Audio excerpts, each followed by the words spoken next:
Remember Tatum O'Neal? Look at her now at 62. She takes it one day at a time. That is how she says it herself. Not looking too far back, not reaching too far forward. For someone who has lived through what Tatum O'Neal has lived through, that is not just a motto. It is a survival strategy. Everyone remembers the little girl from Paper Moon. The sharp eyes. The tough jaw. The kid who did not seem like a kid at all. Nobody knew what was really happening at home. Nobody knew about the adults who failed to protect her, the drugs that surrounded her childhood, or the night involving her father's dealer that she would keep hidden for 3 decades. By the time she put the full truth into her 2004 memoir, the damage had already shaped everything that came after. And now, at 62, she is still carrying it in ways you can see on her face, in her walk, and in the story that keeps unfolding in public. The real story is darker than most people are ready to hear. But what is happening right now is something different. Something that looks, cautiously, like a woman finally stepping out from a very long shadow. Tatum O'Neal was born on November 5, 1963 in Los Angeles, the daughter of actor Ryan O'Neal and actress Joanna Moore. Fame and cameras were around her from the very beginning, but the home behind all of that was already breaking apart. Her parents split in 1967 when she was only 3 years old. Her mother later lost custody after addiction and legal trouble, and Tatum found herself moved around between parents, boarding schools, and different homes before she was even a teenager. She did not grow up with routine or safety beneath her feet. She grew up inside instability, and that instability became the foundation of everything. Then, while that unsteady childhood was still unfolding, something extraordinary happened. Peter Bogdanovich cast her in Paper Moon at age 8, with no formal acting training whatsoever. She played Addie Loggins opposite her real father, Ryan O'Neal, and what came out of that pairing was not a typical child performance. It felt raw, precise, and genuinely lived in. She turned 9 while filming in the fall of 1972. The movie opened in 1973. And on April 7, 1974, Tatum O'Neal walked up to accept the Academy Award for Best Supporting Actress. She was 10 years old. That made her the youngest competitive Oscar winner in history, a record she still holds today. As the 2026 Oscars approach and the press cycles back to celebrate the history of young winners, her name leads every list. That record has never been touched. What makes that moment even more haunting now is something that only came out much later. After the film was released and it became clear that Tatum had outshone her father in the eyes of critics, Ryan O'Neal reportedly struck her out of jealousy. He refused to attend the Oscars with her. He was filming in Ireland and would not return. She walked into the Dorothy Chandler Pavilion that night escorted by her grandparents, dressed in a tuxedo she had chosen herself, inspired by style icon Bianca Jagger. The image of that 10-year-old girl covering her eyes when the nominees were read, then breaking into a wide smile when her name was called, is one of the most iconic moments in Oscar history. Behind it was a family already tearing itself apart. After Paper Moon, she kept working. The Bad News Bears in 1976 showed she could command a completely different kind of film. Nickelodeon and International Velvet followed. Little Darlings in 1980 helped shift her image from child star to teenager. For a period, she stayed visible in a business that moves on very fast. But the career never found stable ground again once she crossed into adulthood. Hollywood had packaged her as a young genius, and once that packaging no longer fit, the industry struggled to know what to do with her. At the same time, the private damage was becoming public. In 2004, she published A Paper Life, and with it she opened the door on the darkest years of her childhood. She described instability, fear, and abuse. She revealed she had been sexually assaulted at age 12 by her father's drug dealer, and that when the truth came out, her father eventually welcomed that man back into his circle and accused Tatum of having led him on. The memoir changed the public conversation around her life entirely.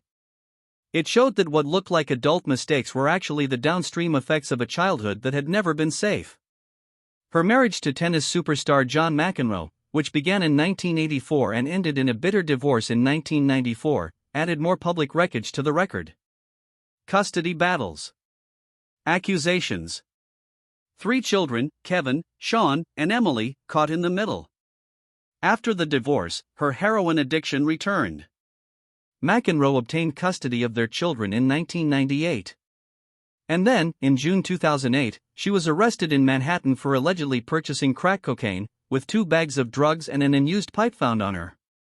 She pleaded guilty to disorderly conduct. The arrest confirmed what people had feared. The battle was still going. But the story did not end there. It never really did. She rebuilt. Slowly and piece by piece, she came back to television. Sex and the City. 8 Simple Rules. Law and Order, Criminal Intent. Then came Rescue Me, where she played the volatile and unpredictable Maggie Gavin across 39 episodes. That was not a cameo. That was a working actress staying in a serious role over multiple seasons. She followed it with Dancing with the Stars in 2006 and then Wicked Wicked Games, where she held 51 episodes as a character described as vindictive and psychotic. These were not nostalgia bookings. They were proof she could still do the work. Then in May 2020, the floor gave way completely. She overdosed on prescription pain medication and was found unconscious at her home in Century City, California. What followed was not one emergency but several. Doctors said the overdose triggered a stroke. There were also reports of cardiac arrest and seizures. She spent approximately 6 weeks in a coma. Her family feared she might never speak, see, or hear normally again. When she finally woke up, she had no words at all. Recovery meant relearning speech. It meant relearning how to walk. It meant rebuilding a life from a point lower than most people ever reach. And then, even after all of that, came another blow.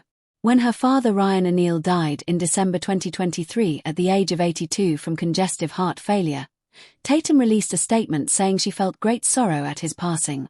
What she did not know yet was what she would later discover. Ryan had cut her out of his will entirely. When a February 2025 Variety interview brought that revelation to light, her response was direct and unfiltered. Her exact words were, in essence, "Keep it." Her son Kevin, speaking alongside her, called it blood money and added that the best revenge is your own success. He also said something that cuts deeper than the money ever could. He said that something shifted in his mother after her father's death. That she was finally free to simply be Tatum. Without her dad. That interview also gave the world a clearer look at where she stands physically. She walked into Smashbox Studios using a cane, a lasting consequence of the 2020 stroke. During the session, she struggled at times to remember important names, with her son stepping in to help her. Those are not symbolic details. They are real and lasting consequences of what happened to her body. And yet the people in that room described electricity in the air. They described leaning in, cheering for her. Her son Kevin looked at her and told her she looked like a movie star. She beamed. Variety. Then came June 2025, and a moment nobody who knows her history could have predicted. Kevin married his fiancée Fern Cozine in a wedding ceremony in Napa, California, and both Tatum and John McEnroe attended. They had not been in the same room together in many years. The same 2 people who had spent years making brutal accusations against each other in courtrooms were now sitting together to watch their son get married. Earlier that year, Tatum had told Variety plainly that the anger toward John was gone. At the wedding, she reportedly gave a speech. Her son later praised her resilience and said he had always believed something in her would persevere, even through the worst of it. Yahoo! By early 2026, newer coverage showed her smiling brightly in a selfie posted alongside her daughter Emily. The cane was still there. The history was still there. The aphasia and the memory difficulties were still part of her daily reality. But the smile was unmistakable. And her son's words from the Variety piece say everything. As she changes, the world around her is beginning to change too. More things are coming. Something has shifted. Yahoo! That is where Tatum O'Neal stands at 62. She is not the polished comeback story Hollywood tends to package. She is something harder and more real than that. She is someone who was handed fame before she had any tools to hold it, who spent decades fighting battles that started before she was old enough to understand them, who nearly died and had to relearn language itself, and who is still here. Still recognizable. Still, somehow, smiling. When the Oscars roll around this year and her name appears again in every roundup of record-breaking winners, the record itself is only part of the story. The rest of it is a woman who lost almost everything and is still, stubbornly, choosing to move forward. One day at a time.